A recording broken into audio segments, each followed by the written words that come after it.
اب prime minister کے جب ہوئے آپ نے ایم ایم اے کو ووٹ دیا اور اب صورتحال یہ ہے کہ ایل ایف او کے مسئلے پر M M A walk out کرنے جا رہی ہے یا پروٹیسٹ بہت زیادہ ہو رہی ہے، تو اگر واک آؤٹ کیا انہوں نے تو کیا آپ بھی ان کے ساتھ جائیں گے؟ دیکھیں، ووٹ تو میں نے ایم ایم اے کو اس لیے دی کیونکہ ایم ایم اے اس وقت صرف ایک ہی جماعت تھی جو کہ ایشوز کے اوپر بات کر رہی تھی، اور سب سے بڑا ایشو پاکستان کا تھا کہ امریکہ کا پاکستان بالکل غلام بن چکا تھا. کوئی اور جماعت اس کے اوپر بات نہیں کرتی تھی. ایم ایم اے کا بڑا کلیئر سٹانس تھا کہ امریکن بیسز پاکستان میں نہیں ہونے چاہیے. ایف پی آئی کی ایکٹیویٹیز جو پاکستان میں تھی ہمارے شہریوں کے ہیومن رائٹس کو وائلیٹ کر رہی تھی، تو انہوں نے ایک بڑا کلیئر سٹینڈ لیا تھا. دوسرا، ان کا ایل ایف او کے اوپر کا بھی سب سے کلیئر سٹینڈ ایم ایم اے کا تھا. تو میں نے ایشوز کے اوپر ان کو ووٹ دی تھی. سیاست کی بات کرتی ہی نہیں، لیکن اس کو ایسا نہیں روکا جا سکتا کہ آپ حملے کریں اور پوری میر علی پر حملے کریں، پوری میران شاہ پہ حملے کریں. جو علاقے خالی ہو چکے ہیں لوگوں سے، ایک ایک آدمی گھر کے رکھوالی کے لیے وہاں کھڑا ہے، اس گاؤں پر آپ بمباری کریں اور پھر کہیں ہم نے سرپسندوں کو ہلاک کر دیا.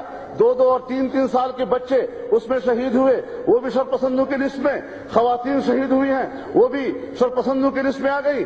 جو دکانوں میں لوگ بیٹھے ہوئے تھے، جو ہوٹلوں میں تھے، وہاں پر بمباریاں کی گئی. اور اس وقت بھی وزیرستان پر امریکی گن شپ ہیلی کاپٹر پھر رہے ہیں. ہماری ٹیریٹری میں غیر ملکی ہیلی کاپٹروں کا پھرنا، کیا وزارت داخلہ کو اور ہماری حکومت کو یہ احساس نہیں ہو رہا کہ ہمارے پھر کہتے ہیں صاحب ہم نے غیر ملکیوں کے خلاف کارروائی کی ہے، غیر ملکیوں کے خلاف کارروائی کی ہے. میں چیلنج کرتا ہوں وزیر داخلہ سے، آج ہاؤس پہ دکھائے کسی ایک غیر ملکی کی نشاندہی کر دے جو اس آپریشن میں انہوں نے قتل کیا ہو.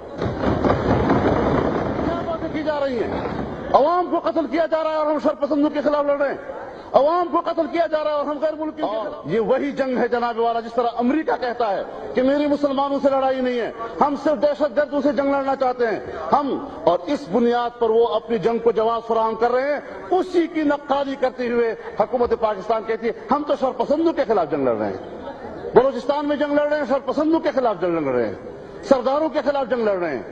صاحب والا عوام متاثر ہو رہے ہیں، قوم تباہ ہو رہی ہے، عام آدمی تباہ ہو رہا ہے، گھروں میں پاکستانی لوگ مر رہے ہیں. حقائق کا ادراک کیا جائے، حقائق کو تسلیم کیا جائے. ہم بالکل اگر ایسے عوامل ہیں جس طرح کے وزیر داخلہ فرما رہے ہیں، ہم اس حوالے سے مسئلے کے حل اور اس ملک کی خدمت کے لیے تعاون کے لیے بھی تیار ہیں. لیکن اگر حکومت سمجھتی ہے کہ ہم جو کر رہے ہیں ٹھیک کر رہے ہیں، میں 100% کہتا ہوں کہ غلط پالیسیاں ملک کو تباہی کی طرف لے جائیں گی. اور یہ لوگ آج عمدن شاید پاکستان کی جغرافیائی تقسیم اور ملک کو توڑنے پر تلے ہوئے ہیں اور ایک دفعہ پھر بنگال کی کہانی کو دہرانا چاہتے ہیں. خدا کے لیے اس ملک کو بچاؤ، خدا کے لیے اس ملک پر رحم کرو. وزیر داخلہ اگر آپ میں کوئی ہمت ہے تو ملک پر رحم کر لو، قبائل پہ رحم کر لو، بلوچوں پہ رحم کر لو، قوم کو بچا لو. ہم آپ کے سامنے دامن پھیلا کر درخواست کر رہے ہیں. قیام امن کے لیے جو چاہو ہم سے، ہم خدمت کرنے کے لیے تیار ہیں. لیکن قیام امن کا نام لے کر دہشت گردی پھیلانا، قتل و غارت گری پھیلانا، اس پر احتجاج کریں گے، میدان میں آئیں گے اور اس راستے کو روکنے کی کوشش کریں گے انشاءاللہ العزیز. یہ غلط بات ہے کہ آپ اپنی قوم پر بمباری کریں اور ہم آپ کو اس کے لیے سند مہیا کریں کہ آپ تو واقعی ملک کے امن کے لیے کام کر رہے ہیں. ہم ڈٹ کر اس صورتحال کا مقابلہ کریں گے انشاءاللہ العزیز. اور جب میں کشمیر کی جنگ لڑتا ہوں، جب میں لندن جاتا ہوں، برطانیہ کے پارلیمنٹ میں جاتا ہوں، جب میں برسلز جاتا ہوں اور وہاں کے یورپی پارلیمنٹ کے اندر کشمیر کا مسئلہ اٹھاتا ہوں، تو پھر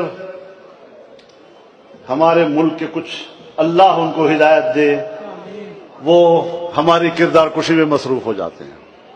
جب برما میں مسلمانوں کا قتل عام ہو رہا تھا اور پورا پاکستان خاموش تھا، پورا میڈیا خاموش تھا، تمام سیاستدان خاموش تھے، اخبارات خاموش تھے، تو پہلا شخص فضل الرحمان تھا جس نے پارلیمنٹ میں کھڑے ہو کر قوم کے نمائندوں کو جھنجھوڑا. مسلمانوں کا خون ہو رہا ہے، کس خواب خرگوش میں ہو، فلسطین کا معاملہ ہو، ہم میدان عمل میں ہوتے ہیں. جب افغانستان پر امریکہ نے حملہ کیا، ہم نے